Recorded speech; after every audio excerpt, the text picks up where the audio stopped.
Hi, everyone, and welcome back to Kari's Confessions, a Nonprofit Exec Tells All. I'm Kari Anderson, your host and principal with Incite Consulting. My podcast explores the tools and strategies that help nonprofit leaders grow their impact and build resilient organizations. As always, I'm here to share some hard-earned lessons and honest truths from life inside the nonprofit world. I spent 25 plus years in the nonprofit sector in leadership roles with 7 organizations. Now I provide coaching and consulting services to ensure that nonprofits, like yours, have the structure, systems, and practices to do your best work. Wherever I go, I continue to hear that nonprofit execs need a space to gather, to receive tools, feedback, and advice that encourages them to stay the course. It doesn't matter if you're in a village of 182 or a metropolis of millions, nonprofit work is both gratifying and lonely.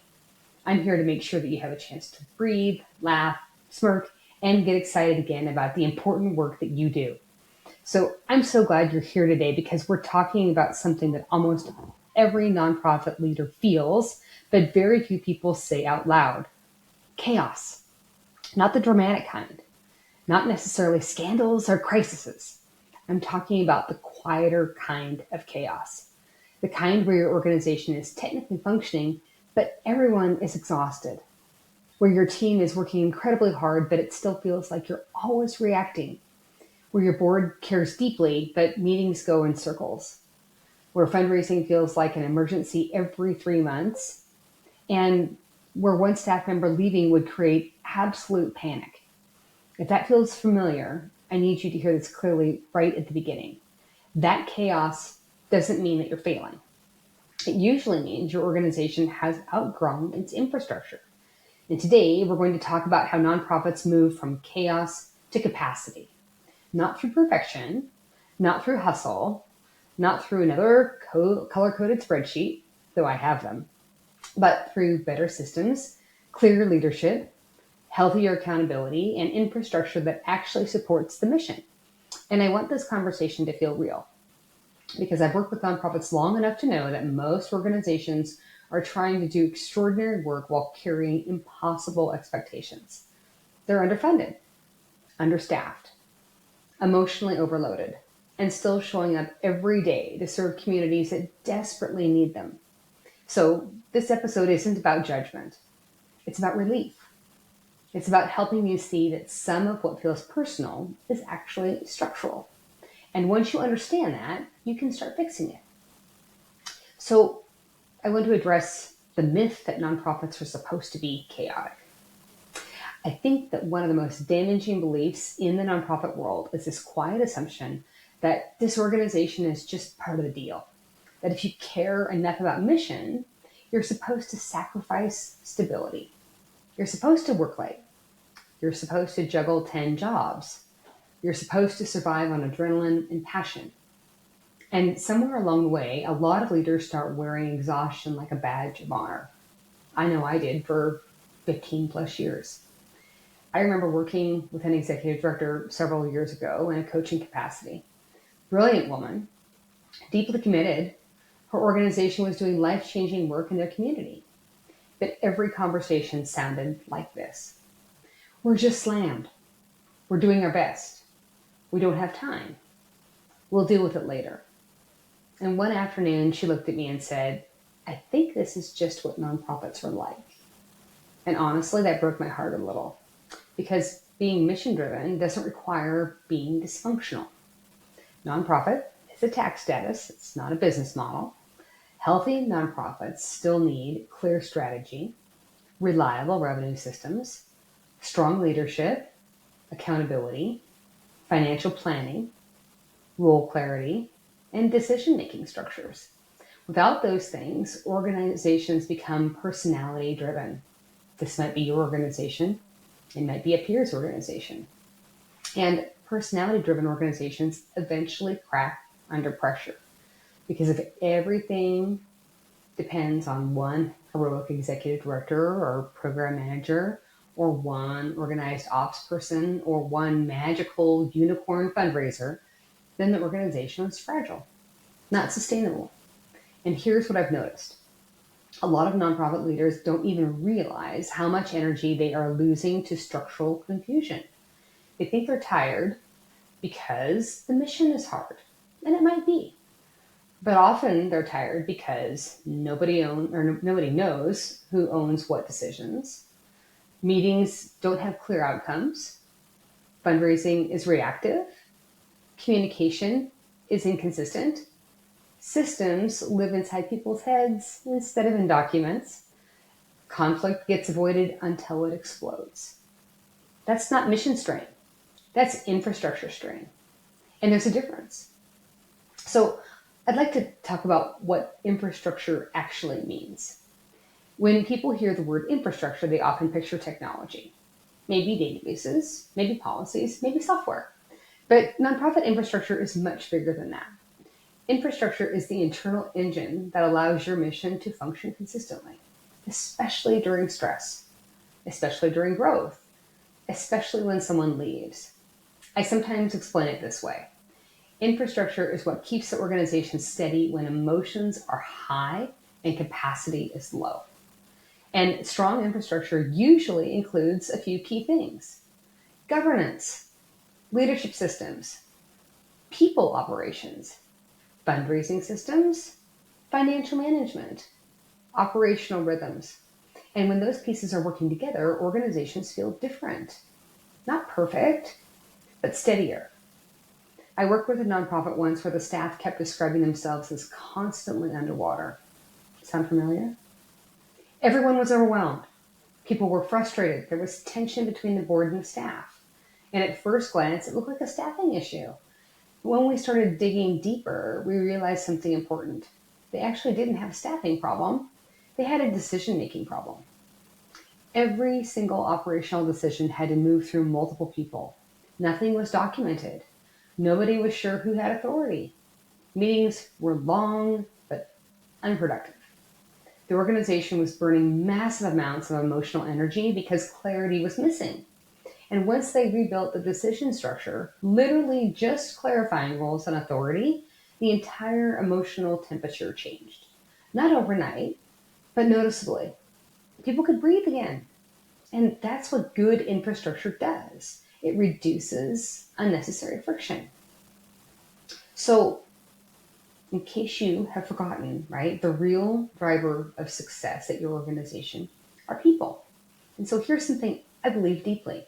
Nonprofits are people systems, not program systems, not grant systems, not spreadsheet systems, sorry, people systems. Because everything depends on human relationships. Boards, staff, donors, volunteers, partners, community members.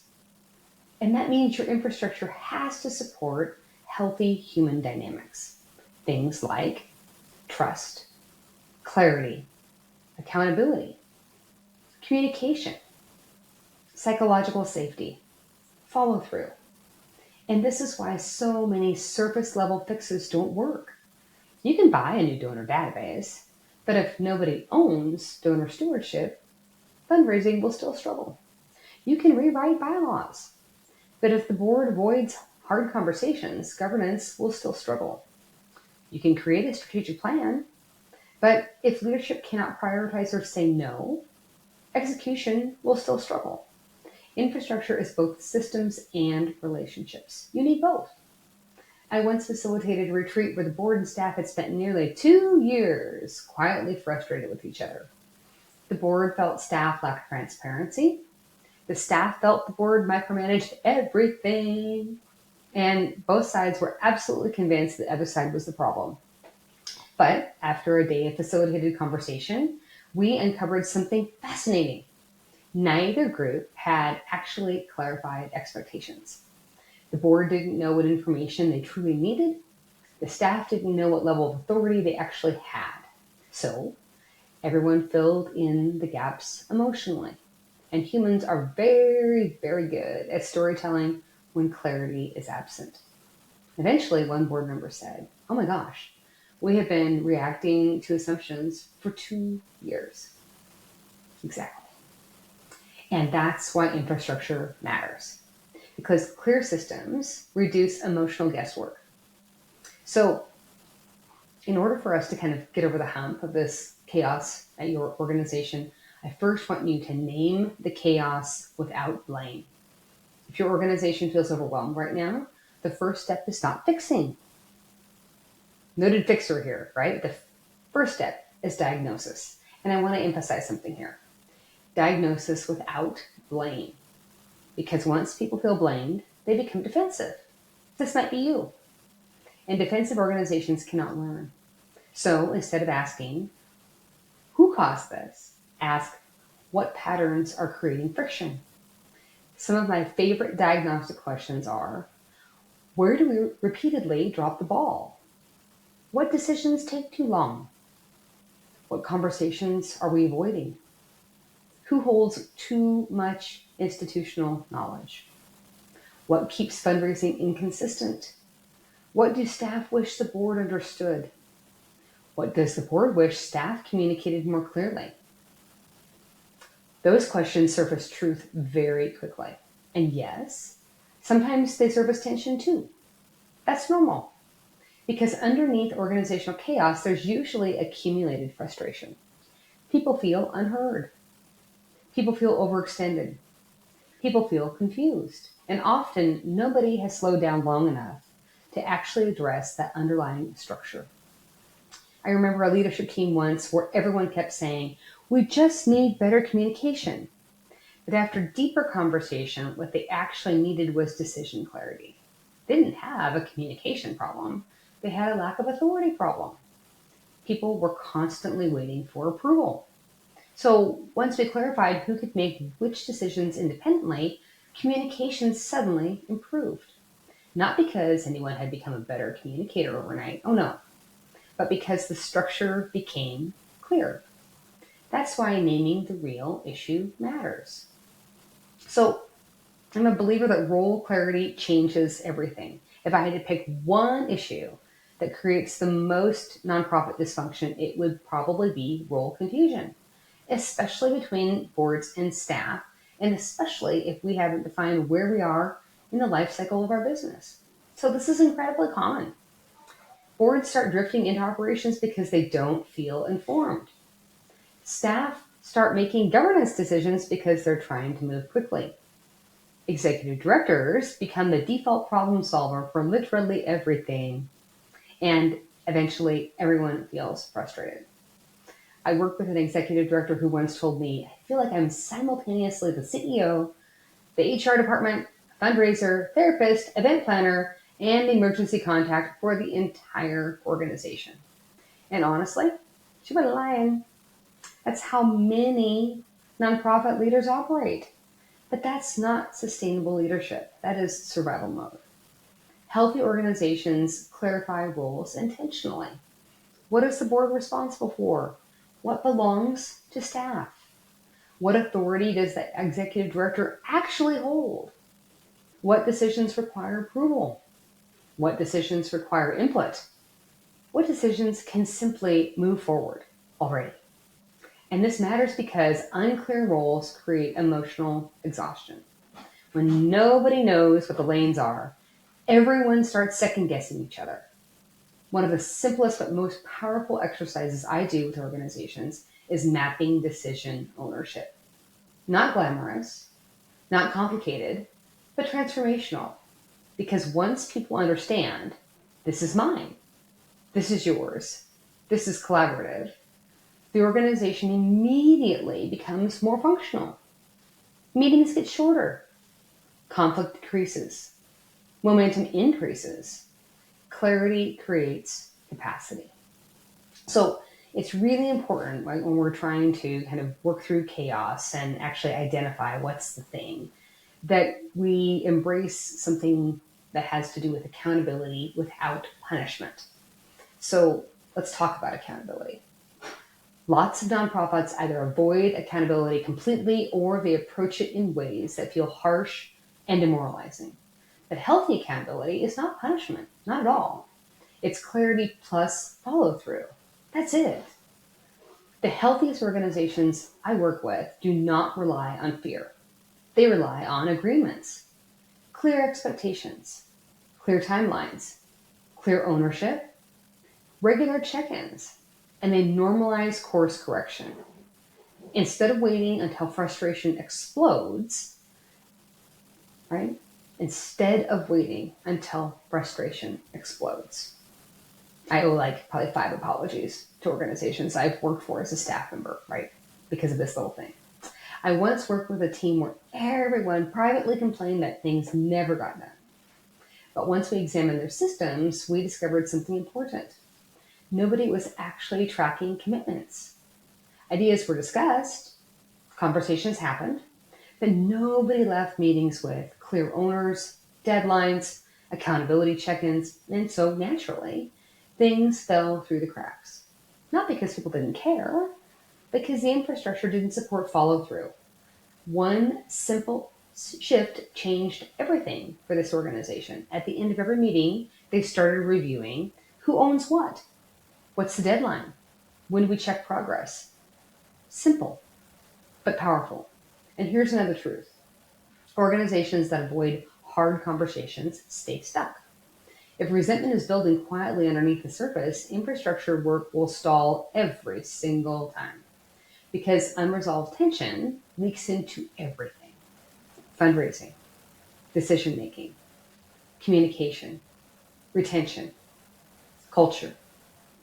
Healthy accountability means learning how to address issues early, with honesty, with respect, and with a shared understanding that everyone is trying to move the mission forward and we're just trying to do our best work. So, to last but not least, when I'm thinking about chaos, we need to stop treating fundraising like an emergency.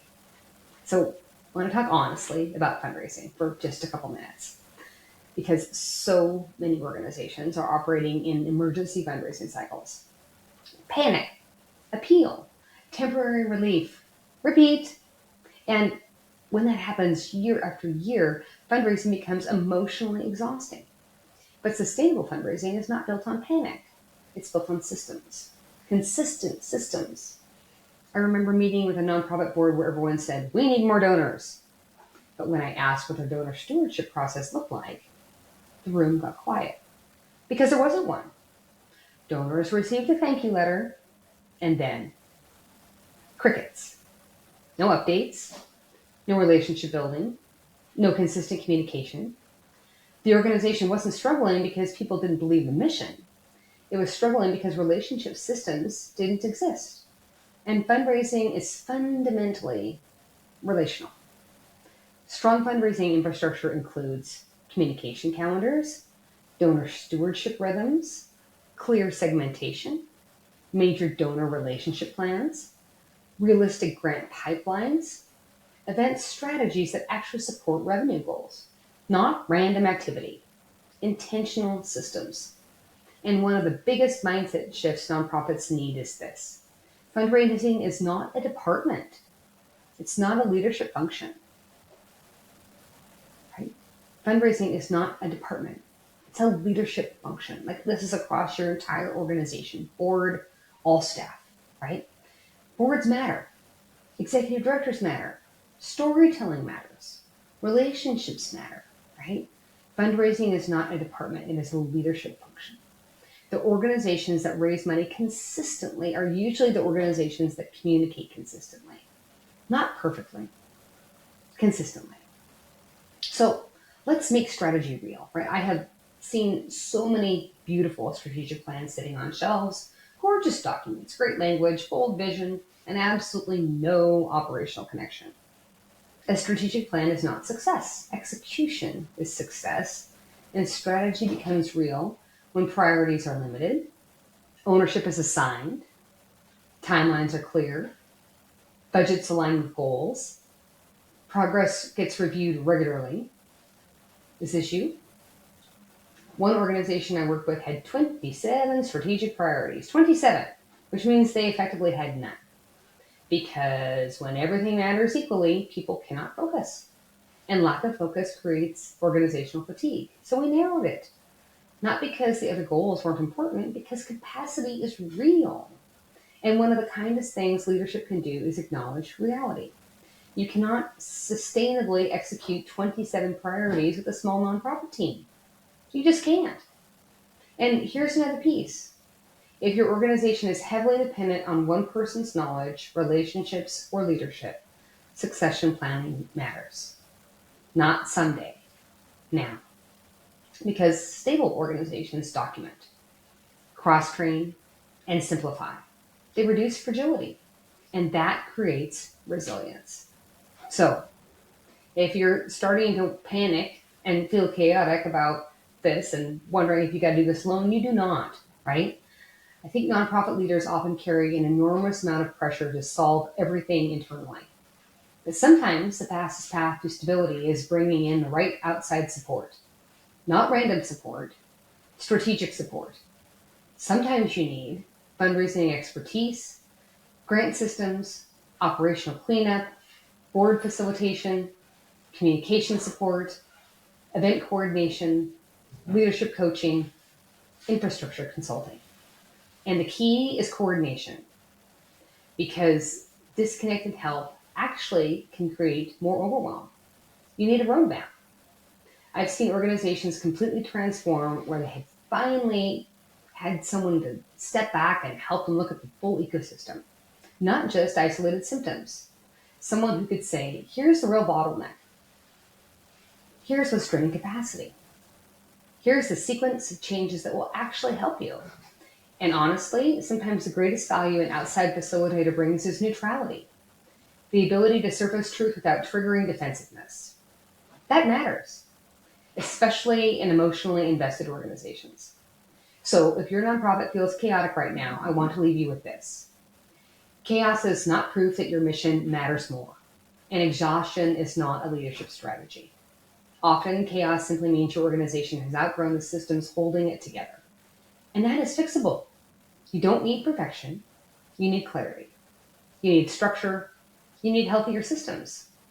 You need accountability that supports people instead of crushing them. You need infrastructure that allows your team to breathe. Because when systems work, people stay. Leaders lead. Boards govern more effectively. Fundraising becomes steadier. Decisions become faster. And your mission becomes sustainable. That's the goal. Not just surviving. Building an organization healthy enough to keep serving for the long haul. So this week, I want to encourage you to take one small step. Just one. Identify the area where confusion is costing your organization the most. Maybe it's decision making. Maybe it's fundraising. Maybe it's board and staff tension. Maybe it's accountability. Put it on the agenda. Start the conversation. Get honest about what's really happening at your organization, because clarity is where capacity begins. Thanks for joining me today for Kari's Confessions, a Nonprofit Exec Tells All. If you found this episode helpful, share with a colleague or board member, and make sure to follow me on your favorite streaming platforms. For additional resources and tools, follow me on LinkedIn. You can also check out my website at inciteconsultinggroup.com. Until next time, have a great week.